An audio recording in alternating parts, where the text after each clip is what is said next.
السلامة أصحابي وحبايبي، مرحبا بكم في الفيديو متاعي الجديد. اليوم قربتك الشعيرات وجيت باش نطيبوا ملوخية تونسية. به أنا عندي ملوخية، هذه ملوخية قابسية، شكون ما يعرفش قابس وملوخية قابس. وعندي اللحم علوش، انا حاشيكم هذا، خديت لحم علوش فوحته وبيته ليله كامله، حطيت فيه ثوم، هو يحب ثوم، زوز ثوم، هريسه عربي مغرفه كبيره، هريسه عربي مغرفه صغيره، طماطم كيف ما تشوفوا هكا، وتبلوا كرويه، وحطيت فيها نعناع شايح، وباش نسحقوا زيت، مش زيتونه، زيت عادي على خاطر الزيتونه تجي قويه، فما شكون يعملها بزيت زيتونه به، وفلفل احمر شايح، وورق رند والا ورق غار كيف ما يقولوا، وباش نزيدها راس ثوم. به طبعوا مع بعضنا باش ناخذ طنجره كبيره هكايا باش نحل فيها الملوخيه على زيت بارد.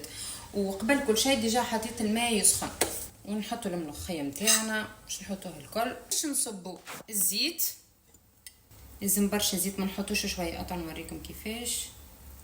وهكا بعد ما حطينا الزيت وحركناه، شفت الملوخيه تبدا تعوم في زيتها، خاطر من بعد ما عادش نجمو نزيدوها حتى شيء، شفت ما لا فيها لا كعابر لا حتى شيء.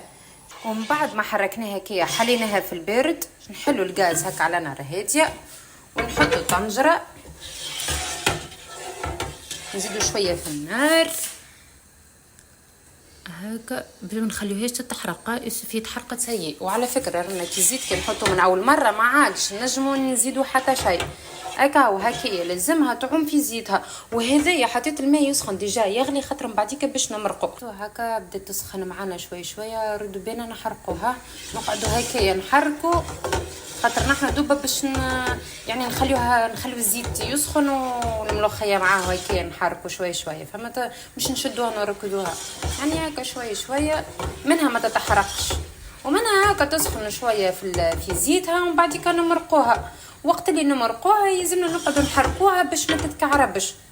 تعرف والله انا تويك نحرك فيها، بسم الله ما شاء الله على الريحه، الله يبارك، الريحه بنينه، تحسك الملوخيه العربي، هذه الملوخيه التونسيه اللي تطيب على نهار كامل، كي تاخذ 5-6 ساعات تبدا على نار هاديه. بهو باش نوريكم ان الزيت كيفاش سخن وباش نمرقوها. شفتوا تو كيفاش سي بون، زيتها سخن، ما تخليوش اكثر من هكا على خاطرك اللي تشد وتتحرق، فما تويكا اش نمرقوها من فوق برتوت، راهي تتمرق، ما تتمرقش برشا مرات. بسم الله، ردوا بالكم ساعه على الطشين، بسم الله بسم الله بسم الله بسم الله بسم الله بسم الله بسم الله بسم الله ما شاء الله. شوف تو الملوخيه بعد ما مرقناها، شوف لازمك هكا تحرك